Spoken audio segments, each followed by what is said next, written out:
E aí, galerinha, vamos continuar a questão das resoluções das questões. A próxima questão que nós vamos ver trabalha exatamente com um tema que cai muito nos vestibulares: evolução. E quando a gente fala de evolução, algumas coisas é importante que tu lembre, como por exemplo, Lamarck, Darwin e neodarwinismo. Wellington, eu não lembro muito bem, então vamos lembrar um pouquinho, fazer exatamente uma revisão para poder responder essa questão. Primeiro, Lamarck. Lamarck foi o primeiro cara a trabalhar com evolução. Ele tem duas leis principais: lei do uso e desuso e lei da herança dos caracteres adquiridos. O que é a lei do uso e desuso, Wellington? Quanto mais eu uso uma estrutura, mais ela se desenvolve. Quanto menos eu uso, ela atrofia. A gente sabe que essa ideia ela não é correta, porque muitos órgãos não funcionam dessa forma, tá bom? O que seria a segunda lei? Lei da transmissão dos caracteres adquiridos.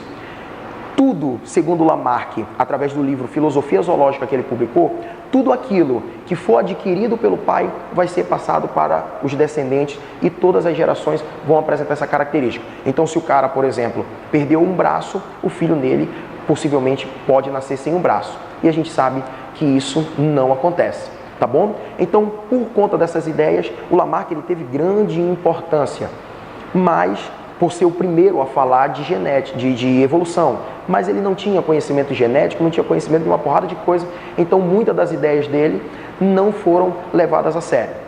Já o Darwin, que é exatamente o pai da evolução, muitos consideram como o pai da biologia, ele já vem exatamente com umas ideias mais plausíveis. Diferente do Lamarck, que trabalhou com a filosofia sem provas, o Darwin não. O Darwin ele falava alguma coisa e provava. E através da viagem que ele fez durante todo o mundo, durante 5 anos, ele elaborou uma principal lei no livro Origem das Espécies: seleção natural. O que era seleção natural? Seleção natural falava que os mais adaptados sobrevivem e os menos adaptados vão embora, são eliminados, tá bom? Essa ideia ficou muito bem explicada e foi muito bem aceita pela academia. E aí fez com que o Darwin se tornasse o pai da evolução. Entretanto, isso é importante que tu saiba antes de resolver essa questão. Lamarck e Darwin, eles não tinham conhecimento genético. Lembrando, Lamarck não conhecia mesmo. E o Darwin, na época do Darwin, a genética ainda estava iniciando com Mendel, que era um monge e trabalhava com ervilhas. Então, ainda não tinha tanta credibilidade. Então, o Darwin, ele não conhecia genética, tá bom? Tanto é que uma das perguntas que o Darwin não conseguiu responder foi a questão da variabilidade. O Darwin falava que em toda espécie apresenta variabilidade. Entretanto, quando perguntavam o que causava variabilidade, ele não sabia responder. E aí veio o neodarwinismo. O neodarwinismo nada mais é do que um movimento, exatamente com algumas ideias, que tinham como ideia central as ideias de Darwin, só que agora utilizando como ferramenta a genética. E aí o neodarwinismo sim, consegue explicar aquilo que o Darwin não conseguiu explicar, que é a questão da variabilidade. O que causa a variabilidade? E o neodarwinismo falou que o que causa variabilidade são mutações e recombinações gênicas. E aí, meus amores, é muito simples. Falou de lei do uso e desuso e lei da herança dos caracteres adquiridos? Lamarck. Falou de modificação? Lamarck. Seleção natural, adaptação, ancestral comum. Falou disso? Darwin.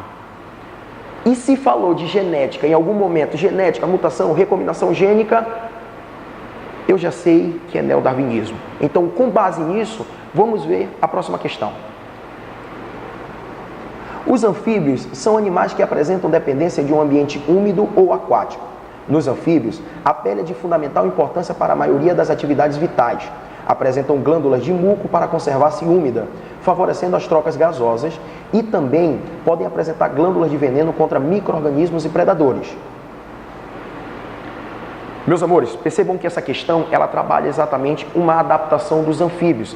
Cada organismo é adaptado a um ambiente, tá bom? Então, organismos que vivem em ambiente úmido, ou organismos que fazem, por exemplo, respiração cutânea, que é o caso, por exemplo, dos sapos, eles precisam, da maioria dos anfíbios, do sapo como principal representante, eles precisam estar em ambiente úmido, exatamente porque se ele ficar num ambiente seco, ele pode desidratar e pode acabar morrendo, tá bom? Então ele mostra exatamente a adaptação de alguns organismos. Vamos para a pergunta. Segundo a teoria evolutiva de Darwin, Essas características dos anfíbios representam a galerinha. Muito simples. Ele te mostrou as adaptações dos anfíbios de acordo com o ambiente em que ele vive e ele simplesmente quer que tu diga o seguinte: segundo Darwin, como eu posso explicar essas adaptações? Vamos para a alternativa A. Lei do uso e desuso. Lei do uso e desuso? Acabei de falar para você que lei do uso e desuso não é Darwin, é Lamarck. Então a letra A está incorreta. Vamos para B. Atrofia dos pulmões devido ao uso contínuo da pele. Meus amores, tem uma palavrinha-chave aí. Atrofia. Atrofia, lei do uso e desuso. Significa que, por conta dele não usar os pulmões, esse pulmão foi atrofiando. Não é Darwin, é Lamarck. Então não está correta. Vamos para a alternativa C. Transmissão dos caracteres adquiridos aos descendentes. Segunda lei do Lamarck, segunda lei da filosofia zoológica.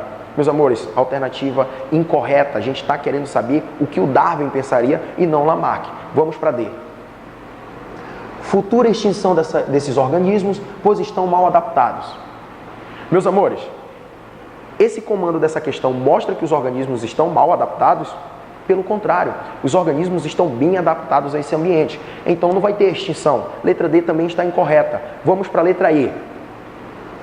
Seleção de adaptações em função do meio ambiente em que vive. Perfeito. Duas palavrinhas-chave.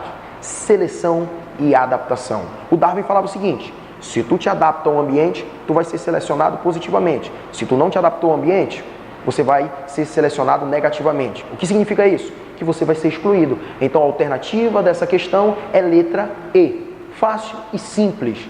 Falou de evolução, é importante que tu saiba exatamente a característica de cada pensador. Lamarck, Darwin e o neodarwinismo. Tá bom? Vamos para a próxima questão. Meus amores, essa próxima questão, ela também é uma questão fácil, tranquila e trata de evolução. Lembrando, nós já falamos de evolução no vídeo anterior. Então, é importante que tu tenha esse conhecimento de evolução para poder responder essa questão. Vamos para o comando da questão. Alguns anfíbios e répteis são adaptados à vida subterrânea. Nessa situação, apresentam algumas características corporais como, por exemplo, ausência de pata, corpo anelado, que facilita o deslocamento no subsolo, e, em alguns casos, ausência de olhos.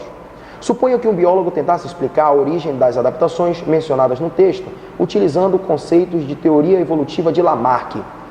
Ao adotar esse ponto de vista, ele diria que, meus amores, diferente do vídeo anterior, que pedia Darwin, aqui ele está pedindo Lamarck. Ele simplesmente deu adaptações dos anfíbios e dos répteis e quer que você saiba como o Lamarck explicaria essas adaptações. E aí vamos para as alternativas, que você vai ver que essa questão não é difícil. Vamos para a alternativa A. As características citadas no texto foram originadas pela seleção natural.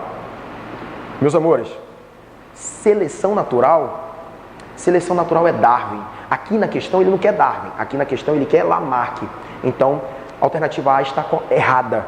Vamos para a alternativa B.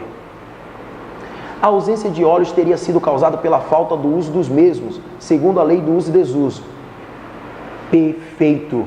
Primeira lei do Lamarck, do livro Filosofia Zoológica. Lei do uso e desuso. Quanto mais eu uso uma estrutura, mais ela desenvolve. Quanto menos eu uso, ela atrofia. Letra correta dessa questão é letra B. Mas espera aí, por que não pode ser as outras? Vamos ver a alternativa C. O corpo anelado é uma característica fortemente adaptativa, mas seria transmitida apenas à primeira geração de descendentes. Meus amores, tudo tranquilo nessa alternativa, até a vírgula. Depois da vírgula, a gente sabe que as características, segundo Lamarck, não vão ser passadas somente para a primeira geração ou pulando de geração em geração. Não, todas as gerações iriam apresentar essas características. Então a alternativa C está incorreta. Vamos ver por que a D está incorreta. As patas teriam sido perdidas pela falta do uso, e em seguida essas características foram incorporadas ao patrimônio genético, então transmitidas aos descendentes. Meus amores, tudo lindo nessa questão, até a vírgula. Ele fala sobre patrimônio genético. Eu falei para vocês no vídeo anterior que o Lamarck não tinha conhecimento genético, então não tem como ele explicar nesse sentido. Por isso que a alternativa D está errado. Falou de genética, não é Lamarck e muito menos Darwin. Falou de genética, é neodarwinismo. Então fica de olho nisso, que com essas palavrinhas tu consegue matar qualquer questão. Vamos ver porque a letra E não está correta. As características citadas no texto foram adquiridas por meio de mutação e depois, ao longo do tempo, foram selecionadas pelos seres mais adaptados ao ambiente em que os organismos se encontravam. Meus amores, palavrinha-chave, mutação. Lamarck conhecia genética? Não. Então ele não pode falar sobre mutação. Mutação é neodarwinismo. Então a alternativa E também está incorreta. Dessa questão, a alternativa correta é a letra B. Simples, simples.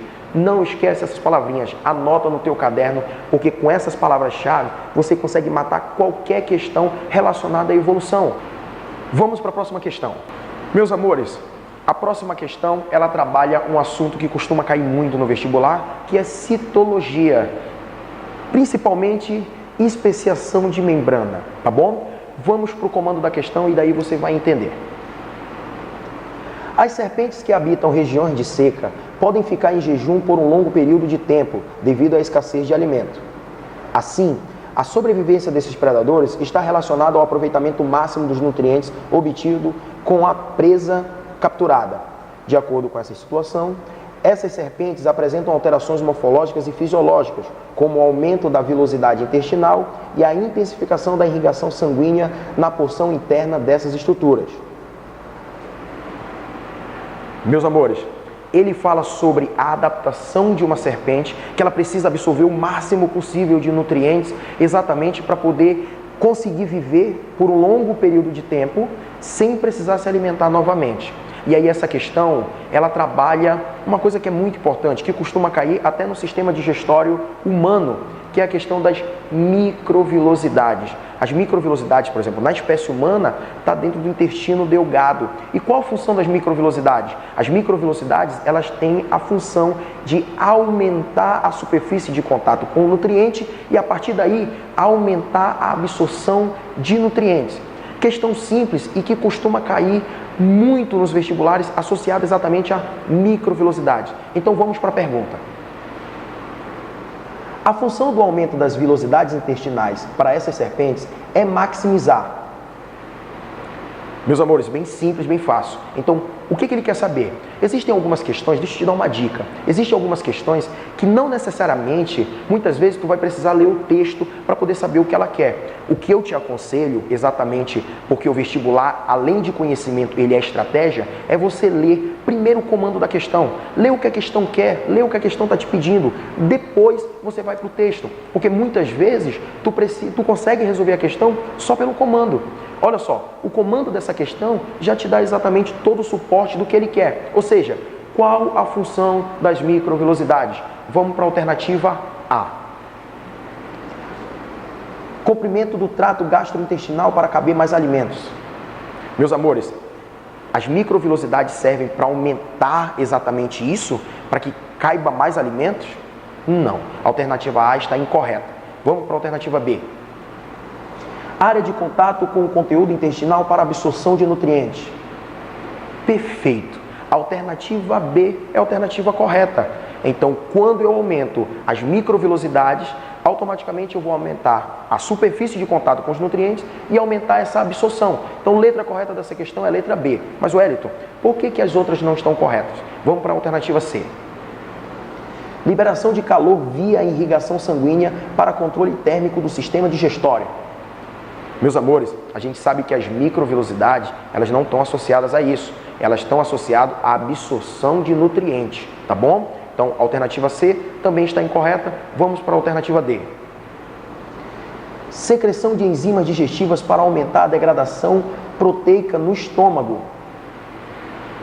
As enzimas, meus amores, as enzimas, elas não são necessariamente liberadas pelas microvilosidades. Repetindo, microvilosidades servem para absorção de nutrientes, tá bom? Não seria a alternativa D, tá incorreta. Vamos ver por que não seria a alternativa E. Processo de digestão para diminuir o tempo de permanência do alimento no intestino. Meus amores, diminuir o tempo do alimento no intestino? Não. Não é essa a função das microvilosidades, tá bom? Bem simples, as microvilosidades servem para aumentar a absorção dos nutrientes. Nessa serpente é perfeito, como ela passa muito tempo sem comer, quanto mais ela absorver nutrientes, maior o tempo que ela vai precisar passar sem precisar fazer uma outra alimentação. Questão simples e questão fácil, tá bom? Muito simples e muito fácil. Citologia, microvilosidades. Gente, foi um prazer estar com vocês, muito obrigado e até o próximo vídeo.